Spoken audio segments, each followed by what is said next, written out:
আমরা বাংলাদেশ সৃষ্টি করেছি, আমরা মুজিবুর রহমানকে নিরাপত্তা দিয়েছি। হাসিনা প্রধানমন্ত্রী হিসেবে ঢাকার শাহজালাল বিমানবন্দরে নামবেন, সেখান থেকে স্যালিউট দিয়ে নিয়ে যেতে হবে। সত্যি শেখ হাসিনা কি আবার প্রধানমন্ত্রী হিসেবে প্রতিষ্ঠা পাবেন? বাংলাদেশ শুরু হয়েছিল নিজ নিজ দেশে 1971 সাল থেকে এবং চলেছে 24 পর্যন্ত। সুতরাং আপনি যদি শেখ মুজিবের থেকে শুরু করে শেখ হাসিনার পতন পর্যন্ত হিসাব করেন, আপনি দেখবেন ঠিক 54 বছর। আবার তাদের বাবা পুত্রের যেই যাত্রা, সেটাও কিন্তু 71 থেকে 24। দুজনেরই প্রতি মানুষের তীব্র ঘৃণা। দেখেছেন যে ইতিমধ্যেই ঘটনা প্রবাহ তো আপনারা ফলো করছেন। এর মধ্যে হাই কমিশনে, আমাদের ডেপুটি অ্যাসিস্ট্যান্ট হাই কমিশনে হামলার ঘটনায় ভারতীয় অ্যাম্বাসেডরকে তলব করা হয়েছে এবং তারা দুঃখ প্রকাশ করেছে। এবং ভারতের পররাষ্ট্র সচিব বাংলাদেশে এসেছে, আমাদের মাননীয় প্রধান উপদেষ্টা সহকারে আরও কনসার্ন যারা আছেন তাদের সাথে বৈঠক হয়েছে এবং সেখানে সুযোগ পাচ্ছেন তাদের কাছে এমন হতাশার কথাই জানান দিচ্ছেন হাসিনা। প্রয়োজনে জেল জীবনকে মেনে নেবেন, তবুও দেশেই ফিরতে চান হাসিনা, এমন খবরই ভারতের আনাচে কানাচে ব্যাপকভাবে আলোচিত হচ্ছে।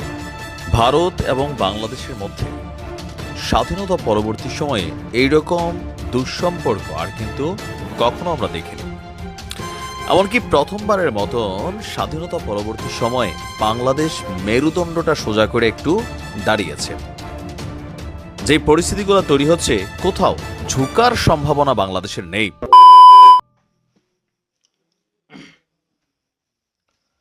আসসালামু আলাইকুম রহমতুল্লাহ। সবাই কেমন আছেন? আশা করি সবাই অনেক অনেক ভালো এবং সুস্থ আছেন। সবাইকে স্বাগতম জানাচ্ছি আমাদের আরেক নতুন ভিডিওতে। প্রতিদিনের মতো আমি আপনাদের সিরিয়াত ফারুকি আবারও চলে আসলাম নতুন একটা ভিডিও নিয়ে। আজকের ভিডিও টাইটেল এবং থাম্বনেল দেখে ইতিমধ্যেই বুঝতে পেরেছেন আজকে কি বিষয়টা নিয়ে কথা বলবো। আজকে যে বিষয়টা নিয়ে কথা বলবো খুবই গুরুত্বপূর্ণ একটা বিষয়। তো দর্শক, ইতিমধ্যে আপনারা সবাই ভিডিওর শুরুতেই কিছু অংশ দেখেছেন ভিডিওর।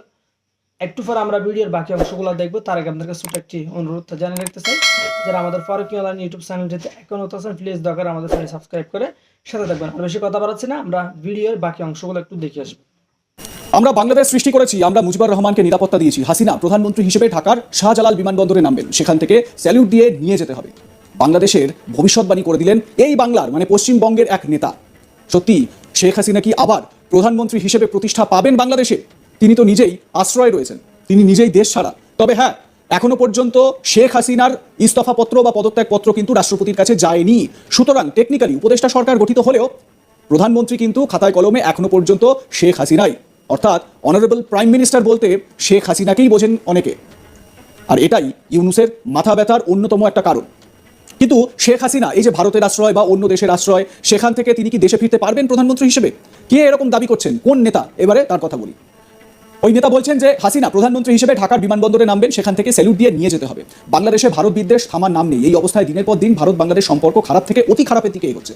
এই অবস্থায় বাংলার বিরোধী দলনেতা শুভেন্দু অধিকারী বাংলাদেশের বিরুদ্ধে একরাশ ক্ষোভ উগরে দিয়েছেন। তিনি বলেন, আমরা ওই দেশ সৃষ্টি করেছি, 17,000 সেনা আত্মবলিদান দিয়েছে।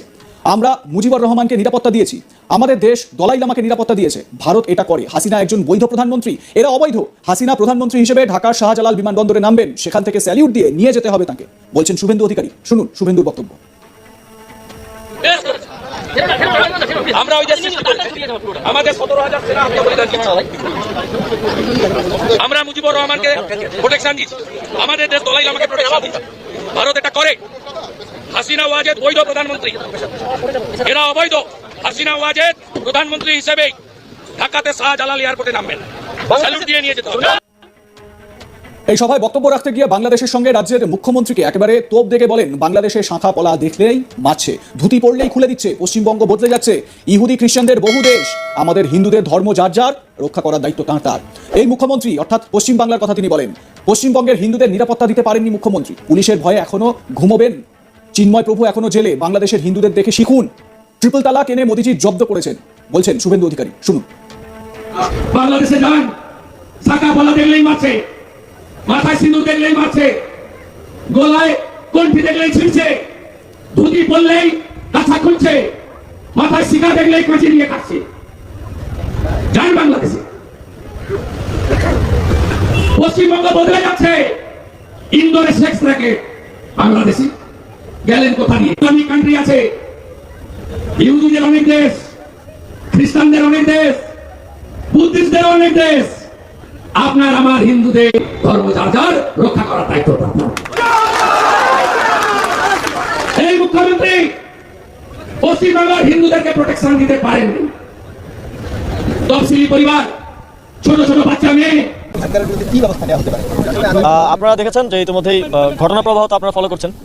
এর মধ্যে হাই কমিশনে আমাদের ডেপুটি অ্যাসিস্ট্যান্ট হাই কমিশনে হামলার ঘটনায় ভারতীয় অ্যাম্বাসেডরকে তলব করা হয়েছে এবং তারা দুঃখ প্রকাশ করেছে এবং ভারতের পররাষ্ট্র সচিব বাংলাদেশে এসেছে আমাদের মাননীয় প্রধান উপদেষ্টা সহকারে আরও কনসার্ন যারা আছেন তাদের সাথে বৈঠক হয়েছে এবং সেখানে ভারতের পক্ষ থেকে রাষ্ট্রীয়ভাবে আমাদের সাথে সম্পর্ক উন্নয়নের জন্য তারা জোর দিয়েছেন। তবে আমাদের দিক থেকে যেটা বলা হয়েছে সেটা হচ্ছে আমাদের যেই সম্পর্ক উন্নয়নের ক্ষেত্রে উভয় পক্ষেরই কিছু বিষয় অ্যাড্রেস করা প্রয়োজন এবং আমাদের দিক থেকে বিশেষ করে গণহত্যাকারী শেখ হাসিনাকে ফেরত দেয়া এবং তিনি যেন সেখানে বসে যে বিভিন্ন বিদ্বেষমূলক বক্তব্য প্রচার করছেন সেটা বন্ধ করা যায় এই কথাটি বলা হয়েছে। এর পাশাপাশিও আরও কিছু ইস্যুস যেগুলো আপনারা জানেন আমাদের রেগুলার ইস্যুস তিস্তা সহ যেই পানির বন্টন সহ যে সমস্যাগুলো সেগুলো অ্যাড্রেস হয়েছে, সেগুলো নিয়ে কথা হয়েছে। তবে আমরা যেটা প্রথম থেকে বলে আসছি যে ভারতের সাথে এর আগে আমাদের যেই নতজন পররাষ্ট্রনীতি ছিল সেটা থেকে আমরা অন্তর্বর্তীকালীন সরকার সরে এসেছি এবং আমাদের পরবর্তী সম্পর্কটা চলমান থাকবে আমাদের ন্যাশনাল ইন্টারেস্ট অর্থাৎ জাতীয় স্বার্থকে সামনে রেখেই, জাতীয় স্বার্থকে কম্প্রোমাইজ করে কোনো রিলেশনে আমরা ইন্টারন্যাশনাল রিলেশন আমরা বিশ্বাস করি না। মাননীয় উপদেষ্টা জাতীয় নির্বাচনের আগে স্থানীয় সরকার নির্বাচন বলতে পারি জনপ্রতিনিধি ছাড়া আসলে স্থানীয় সরকার চালানো গভর্নমেন্ট অফিসিয়ালস দিয়ে খুব টাফ হয়ে যাচ্ছে এবং আপনারা জানেন আমাদের যারা অফিসিয়ালস আছে অনেকেই অতিরিক্ত দায়িত্বে এই জায়গাগুলোতে আছেন, ফলে নাগরিক সেবার ক্ষেত্রে অনেক বিঘ্ন ঘটছে। তারপর আমরা চেষ্টা করছি সর্বোচ্চ নিশ্চিত করার। সেজন্য আমার তো চাওয়া এটাই থাকবে এবং অলরেডি স্থানীয় সরকার সংস্কার কমিশনের যিনি প্রধান তিনিও বলেছেন যে স্থানীয় সরকার নির্বাচনটা প্রয়োজন। তবে নির্বাচন কমিশনেরও প্রস্তুতির বিষয় আছে, সব কিছু মিলে এটা একটা যেহেতু একটা রাষ্ট্রীয় ডিসিশন আমি সর্বোচ্চ পর্যায়ে এটা নিয়ে কথা বলবো। ইলেকশন কমিশন মোটামুটি ভোটার হালনাগাদ সহকারে যে বেসিক জিনিসগুলো সেগুলো শেষ করলে আমরা হয়তো একটা স্থানীয় সরকার নির্বাচনের কথা ভাবতে পারি।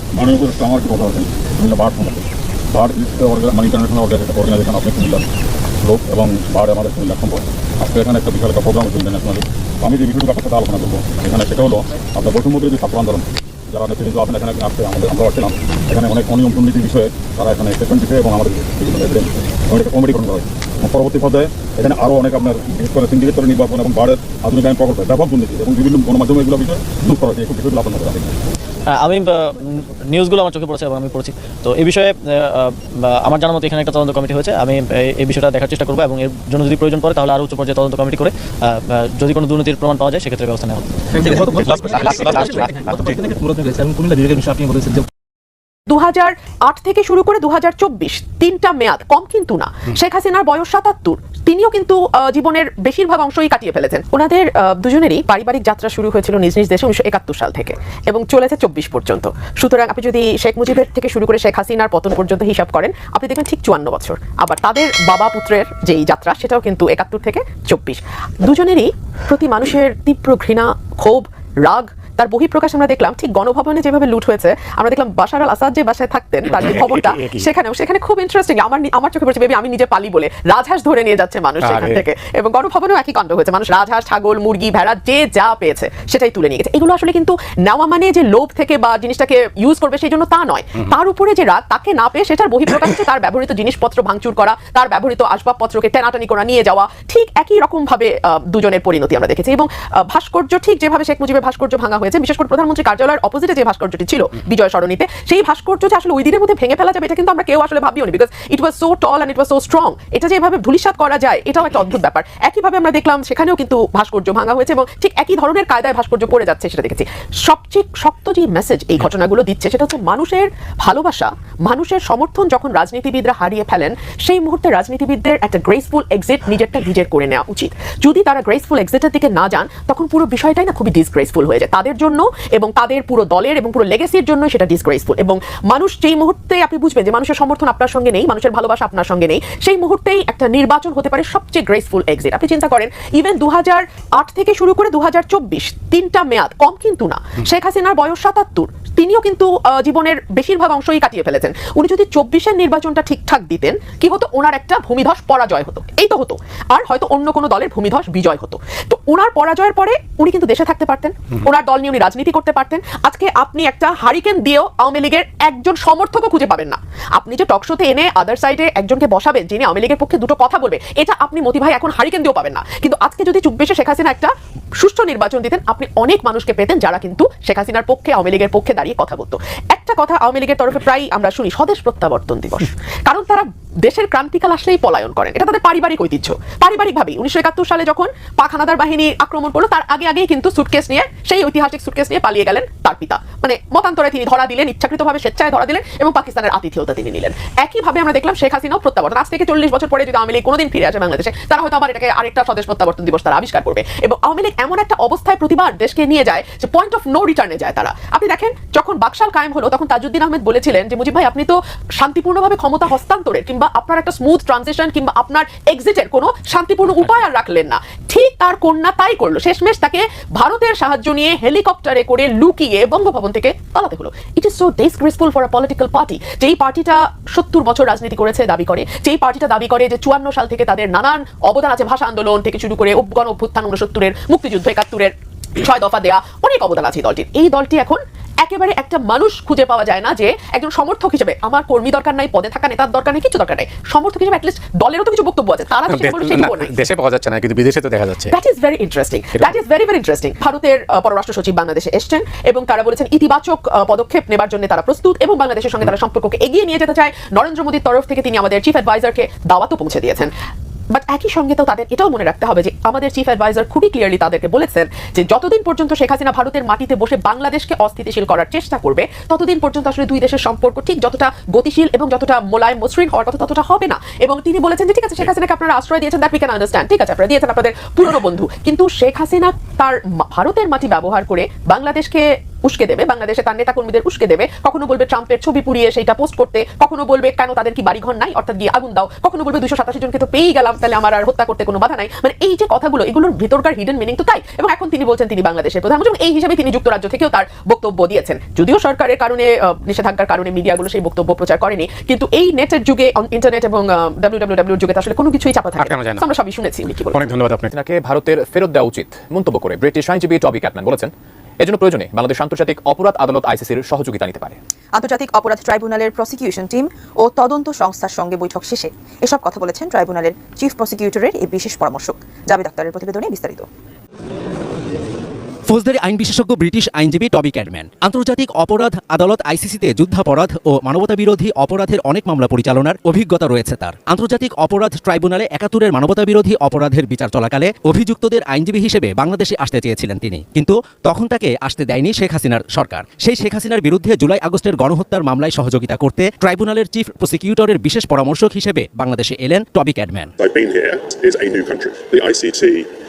Under the previous government was politically manipulated, a new chapter, and a chapter aimed towards justice, not retribution and not revenge.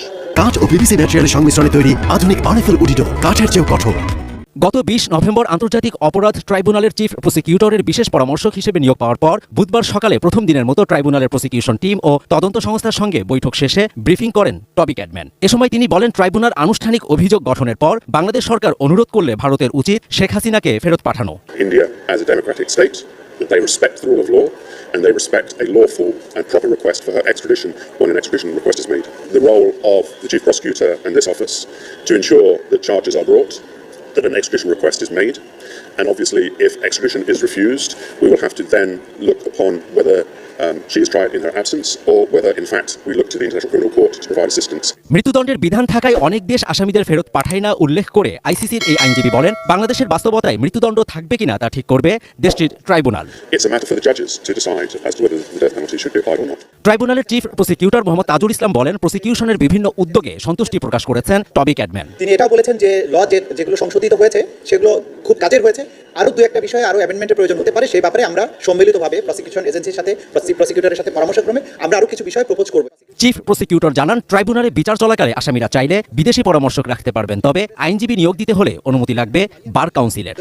Permission সাক্ষাতের সুযোগ পাচ্ছেন তাদের কাছে এমন হতাশার কথাই জানান দিচ্ছেন হাসিনা। প্রয়োজনে জেল জীবনকে মেনে নেবেন, তবুও দেশেই ফিরতে চান হাসিনা, এমন খবরই ভারতের আনাচে কানাচে ব্যাপকভাবে আলোচিত হচ্ছে। ভারতে খুব বেশি যে ভালো নেই হাসিনা সেটা আজ করা যাচ্ছে ভারতীয় সমাজ পাতার বয়াতে। একাকী নিসঙ্গ জীবন আর কত ভালো লাগে, ইয়োগা আর বই পড়ে কতটা সময় কাটানো যায়, এ যেন সাজাবিহীন জেল জীবন। পরিস্থিতি বিবেচনায় দেশ ছাড়লেও এখন তার মনে উকি দিচ্ছে নানা কল্পনা। একে তো নেতাকর্মীদের রেখে পালিয়ে যাবার অভিযোগ, তার উপর একের পর এক হত্যা মামলা। কি করবেন ভেবে কুল পাচ্ছেন না তিনি। ভারত সরকারও যে তাকে খুব বেশি মূল্য দিচ্ছে তা না। স্রেফ সাবেক প্রধানমন্ত্রী হিসেবে সুরক্ষায় রাখা হয়েছে তাকে। পালিয়ে যাওয়ার 4 মাস হাসিনা ইস্যুতে ভারতও কোনো কার্যকর পদক্ষেপ না নেয়ায় হতাশা নিয়েই বাংলাদেশে ফেরার ভাবনাটি মাথায় বেশি ঘুরপাক খাচ্ছে বলে ধারণা করছেন ভারতীয় বিশ্লেষকরা। দেশে ফিরে জেলে থাকতে হলেও দেশে আওয়ামীপন্থীদের ভালোবাসা অন্তত পাওয়া যাবে, এমনটাই নাকি ভাবছেন হাসিনা। ভারতে কার্যত হাসিনা যে অবস্থায় আছেন সেটা জেল জীবনের চেয়ে খুব বেশি স্বাধীন নয়। সাবেক প্রধানমন্ত্রী হিসেবে বাংলাদেশের জেলে তিনি যে ডিভিশন পেতেন তাতে ভারতের সুযোগ সুবিধার চেয়ে কম কিছু হতো না, বরং বাড়তি হিসেবে তিনি নেতাকর্মী আর স্বজনদের সাথে দেখা সাক্ষাৎ করে প্রয়োজনীয় নির্দেশনা নিতে পারতেন, এমনটাই বলছে ভারতে অবস্থানরত দেশি বিদেশি বিশেষজ্ঞরা, যা বিভিন্ন সামাজিক যোগাযোগ মাধ্যমে প্রকাশ পাচ্ছে। বর্তমান রাজনৈতিক পরিস্থিতিতে দেশে ফিরতে চাইলেই কি হাসিনা তা পারবেন? এখনো আওয়ামী লীগের বিরুদ্ধে দেশে ক্ষোভ বিক্ষোভ চলছে, তাদের দলীয় সংগঠনও ছত্রভঙ্গ। শেখ হাসিনার বয়স আজকের চেয়ে 10টা বছর কম হলে তবু হয়তো মনে করা যেত তিনি দেশে ফিরে দলের হাল ধরবেন, কিন্তু এই মুহূর্তে সেটা প্রায় অসম্ভব বলেই মনে হচ্ছে।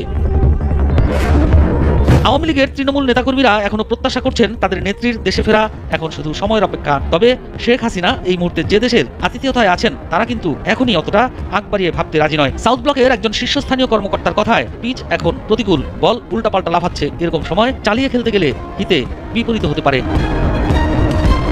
এখন বরং ধৈর্য দেখানোর সময়, ফলে প্রতিপক্ষের সবুজ বলের জন্য অপেক্ষা করাটাই শ্রেয়। রাজনীতির উইকেটে পোর খাওয়া ব্যাটার শেখ হাসিনাও নিশ্চয়ই এটা জানেন এবং সেই অনুযায়ী উপযুক্ত সুযোগ এলে তবেই সেটা কাজে লাগাবেন। 5 আগস্ট চরম নাটকীয় পরিস্থিতিতে শেখ হাসিনা যখন ভারতে পা রাখেন, দিল্লির বিশ্বাস ছিল তার এই আশাটা একেবারেই সাময়িক। ইউরোপ বা মধ্যপ্রাচ্যের কোনো দেশে যাওয়ার আগে এটা একটা সংক্ষিপ্ত যাত্রাবিরতির বেশি কিছু নয়। যে কোনো মুহূর্তে তৃতীয় কোনো দেশের উদ্দেশ্যে তিনি রওনা হয়ে যাবেন, কিন্তু বিশ্বের কোনো দেশ তাকে নিতে না চাওয়ায় সাময়িক বেকায়দায় পড়ে ভারত। আর 4 মাস পার হওয়ার পর হাসিনা ইস্যুর কোনো সমাধান করতে না পেরে ভারতও হাসিনাকে নিয়ে রীতিমতো বিরক্ত হয়ে যাচ্ছে। বাস্তবতা হলো শেখ হাসিনা ভারতে কোনো গৃহবন্দীও নন বা রাজনৈতিক বন্দীও নন, আবার তাকে রাজনৈতিক বিষয় নিয়ে কথা বলতেও বারণ করা হয়েছে, সবার সাথে দেখা করতেও দিচ্ছে না ভারত সরকার। তার মানে কি, খোদ ভারতের রাজনৈতিক বিশ্লেষকরাই বলছেন বন্দী না হয়েও অবরুদ্ধই আছেন হাসিনা।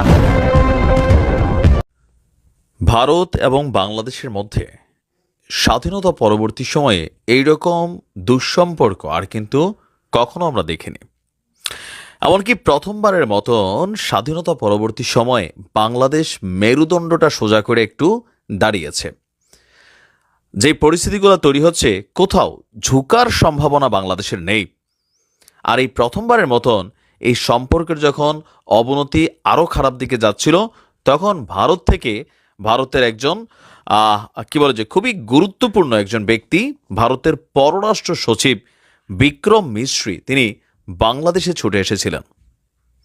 তার এই ছুটে আসাকে বাংলাদেশের জন্য খুবই পজিটিভ ভাবা হচ্ছে, এই কারণেই যে সম্পর্কের অবনতিটা বাংলাদেশ যেই মুহূর্তে এখন আমরা কথাবার্তা বলছি, সেখানে বাংলাদেশের হারানোর তুলনায় ভারতেরই হারানোর জিনিস বেশি।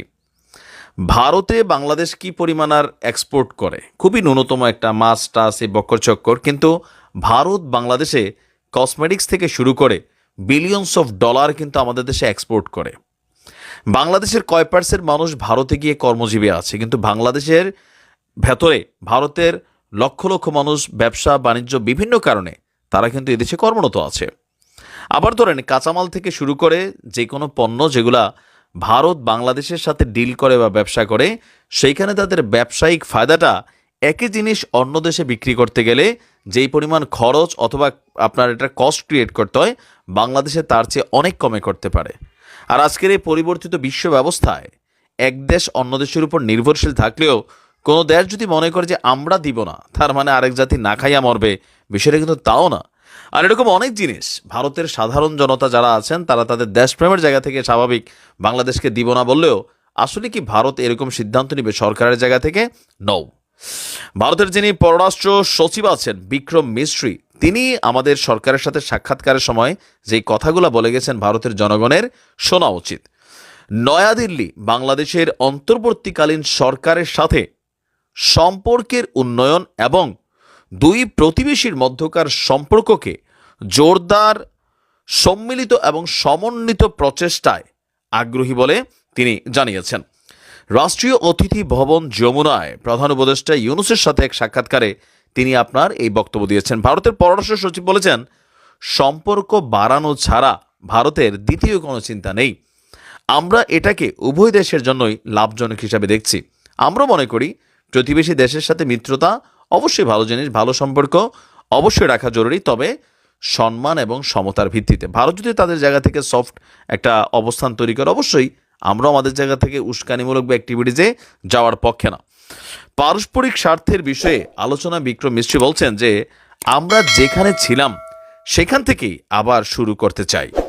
প্রায় 40 মিনিটের একটা গুরুত্বপূর্ণ বৈঠক হয়েছে। সেখানে সংখ্যালঘু ইস্যু, ইভেন অপতথ্য প্রচার ভারত যেগুলো করছে, ক্ষমতাচ্যুত স্বৈরশাসক শেখ হাসিনার ভারতে অবস্থান, আঞ্চলিক সহযোগিতা, জুলাই আগস্ট গণঅভ্যুত্থান নিয়ে আলোচনা হয়েছে।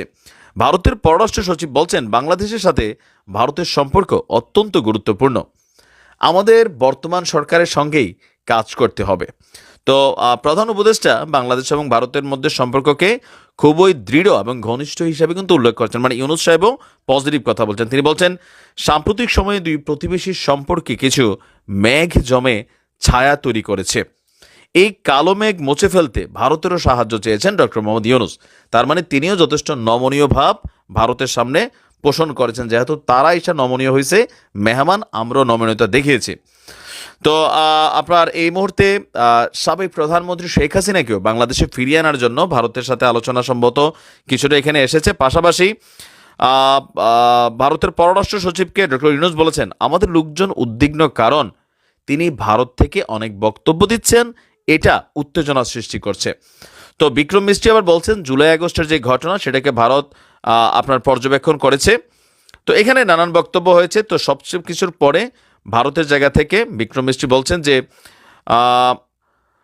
অধ্যাপক ইউনূস দায়িত্ব নেওয়ার পর যে সকল বিদেশি রাষ্ট্র তাকে অভিবাদন জানিয়েছে তার মধ্যে প্রধানমন্ত্রী নরেন্দ্র মোদীও কিন্তু একজন, যিনি সামনের সারিতে এই কাজটা করছেন। তার মানে বিজেপির ওই শুভেন্দু গান্ডু এই নেতা, তার বক্তব্যের মাধ্যমে বাংলাদেশের এই সেই বক্কর চক্কর যত কথা কয়, পশ্চিমবঙ্গের গণমাধ্যমগুলো যত কথা বলছে, কিন্তু ভারতের যে পররাষ্ট্র সচিব বাংলাদেশে আসছে তিনি সুন্দর কথা বলেছেন, ভদ্রভাবে কথা বলেছেন, আমরাও ভদ্রতা দেখিয়েছি।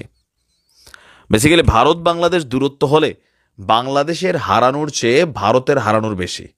ভারত পারবে কোনটা ওই সীমান্তে কিলিং করা, এটা একটা পারবে, আর বাকি জিনিস যদি বলে ভাই তোমাদেরকে দিব না, তো দিলেন না, আমরা অন্য দেশ থেকে নিব, এরকম মানে আমাদেরকে পেচকিতে ফালানোর প্ল্যানিং করলে সেটা আলাদা, বিকল্প আমাদের কাছে আছে।